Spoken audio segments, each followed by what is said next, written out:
we've mentioned the leaky bucket many times in this call. I love that term because it is, if you're not managing, you've done so much to acquire these customers, and if you're not managing that retention and really building that foundation that you're growing on, you're constantly having to refill what you're losing just to maintain status quo. And one of the things that I've seen, I mentioned this earlier, is I think a great opportunity for MSPs is around renewals, and just what are you doing there, and increasing adoption, overall adoption of whatever it is you're selling them. So you work this hard to sell them. Maybe they're only using a little bit of it. Anthony, what should I be doing as the owner of an MSP or VP of sales, whatever? I own revenue. What should I be doing around renewals and overall adoption? Yeah, it's a great question. So regarding renewals, I think I'm just going to pick out 3 things that you might want to focus on right out of the gate that are somewhat maybe simple to remember. I think a lot of organizations start the renewal process 90 days in from when the renewal needs to start happening. And so the focus and the attention begins right then, and that it is often far too late to start in the process of actually focusing on the sales effort around renewals. We need to have a renewal strategy that begins at the day that the initial contract is signed, and we need to make sure that we are planning out the key milestones so that we make sure that we're trending in the right direction. So it's the first step is, start far earlier when we think about renewals.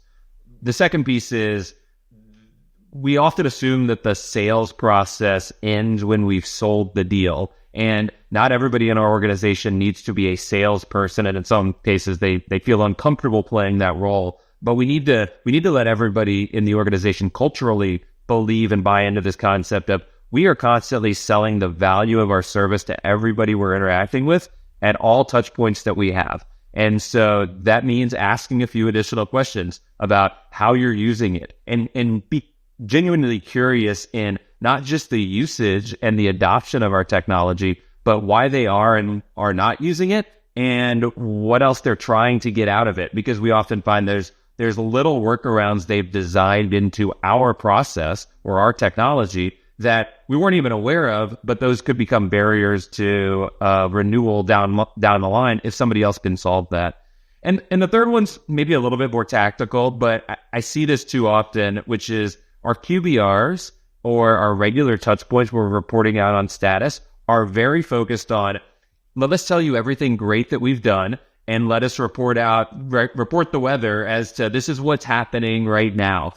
And we think about it in 3 sections of a good QBR. A third of it has to be focused on that, right? It has to be a bit of this is what's happening currently and this is where things stand.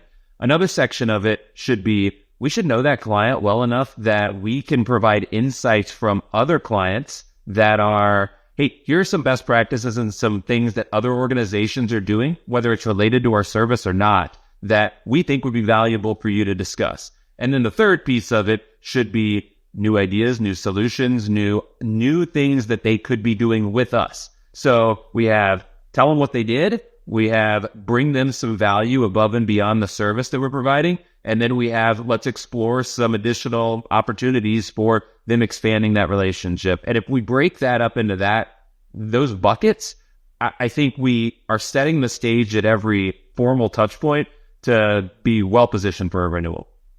That's so true. It's again, that goes back to what I said earlier about missed opportunities, that usually it's customer success or the ones doing those QBRs. They're not trained in sales. They're not, all they want to do is give them the weather. Here's how we did over the last quarter, and that's it. That's the extent of it. I see that all the time. One of the realities, if you're able to achieve that true customer intimacy, then you're able to go to them and say, hey, we'd like to do something extra with you guys. We want to create the steering committee, whatever you want to call it, and we're going to focus on your business. What are the challenges you're facing with? And we're going to extend that role of trusted advisor by being able to do that. Yeah. And we have clients push back on that sometimes and say, our clients would never have us do that. They view us in this box, and they are not going to want to share all of the other things that they're talking about. And I can't think of an example of a client that had that attitude and then tried to insert a little bit more value incrementally over time through whether it's the QBR mechanism or something else, that once they started behaving in that way and started treating their client like executives and not like their buyers, that their clients were more open and willing to share things. And therefore they become closer with them and they can change the nature of that relationship. I can't think of a single example where clients are always open to new and different ideas. You might have to demonstrate you can provide that value before they just immediately let you in. But if you can do that, then you can change the nature of those relationships. I was having a conversation with a CRO of a very large MSP, and he was telling me, like, Chris, we're stuck selling in IT. Our biggest struggle is we want to sell in the C-suite. I don't want to sell in IT. I want to sell in the C-suite so I can go after the bigger, better stuff, opportunities, new technologies, etc. This is one of those ways you get out of IT and get into the C-suite, right? Yeah, absolutely. That the steering committee example that Mark suggested there, it's hey, for our steering committee, we need you as the leader of IT, and we also need the CEO or the COO involved in this process, because some of the things we are going to be talking about are roadblocks or challenges that are caused by something we've observed organizationally, or some of the other observations we've had with other clients start to really impact the operation sides of things.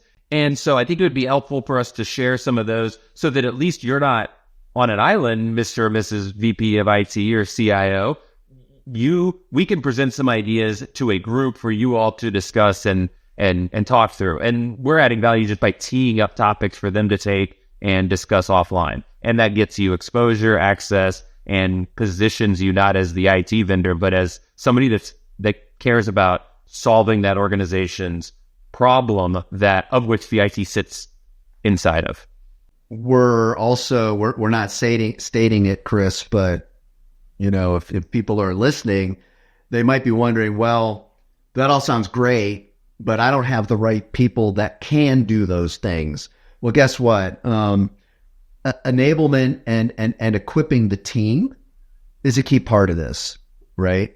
And call it whatever you want, training, development, that sort of thing. It's unfair to say, okay, people, go do what these people are saying and call it a day.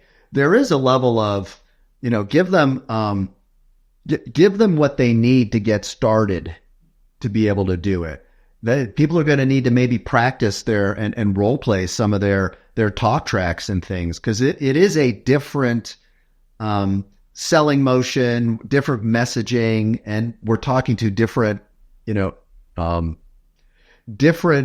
executives that have different points of view than the normal, IT, folks that we speak to from an MSP perspective. So my advice there is give yourselves, and your teams a little bit of leeway, because a lot of folks want to do this, but they don't know how. So, it's a little unfair. Some people we've seen will just, start hiring all these people who come from different industries that can do that. That's a way to solve it. But at the end of the day, you still need that internal knowledge of, these accounts and how they operate and what we do as a business too. So, there's a little bit of a both and there. But again, let's, it always pops up. So I felt obligated to put it out there.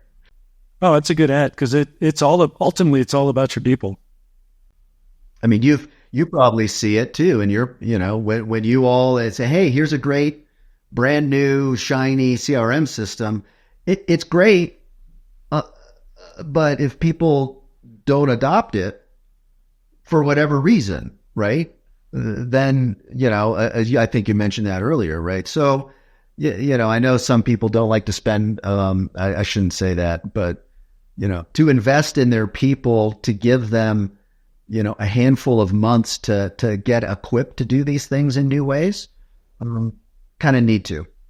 If you don't mind, I'll tack on to that just with an interesting story, because it just occurred earlier this week. So I had a guest on our podcast on Monday, and we were talking about this very topic of talent. And this person runs the implementation and solution architect. So basically all the technical resources for a system integrator, mid-sized system integrator.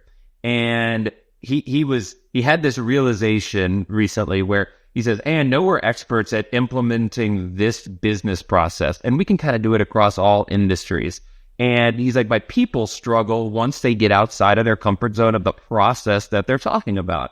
And he's like, "But we had this example, and it was maybe 6 months or so ago." And he's like, we got our first contract ever with a beverage distribution company. And he's like, and we sold it because we were experts on our process, and we could talk about our process, and we could do all of these things. And then he's like, and then we got another beverage company, and then we got another one. And so then we had 3 of them, and we found by the third one, anybody on my team that was technical by nature, that was any of those things, they could go and sit with any executive at these organizations, and they could talk about details of their business process and be very credible in this space. And they were reluctant to do it. They didn't feel confident in their knowledge and expertise because they don't live in that business. But once you see 1, 2, 3 examples, you're talking to your clients that have a lot of times spent many years in the exact same business. So they've seen one way to do a lot of these things. You can bring a lot of perspective just by pointing out things that you've seen at other similar organizations to theirs. And that's incredibly valuable. And so there's this enablement portion for your talent, but as you focus your markets and on customer types and you give yourself, everybody in the organization, credit for the knowledge that you've actually built up on your customers' businesses and their problems, you'd be shocked how much value they see in sharing some of those tidbits and anecdotes from other organizations.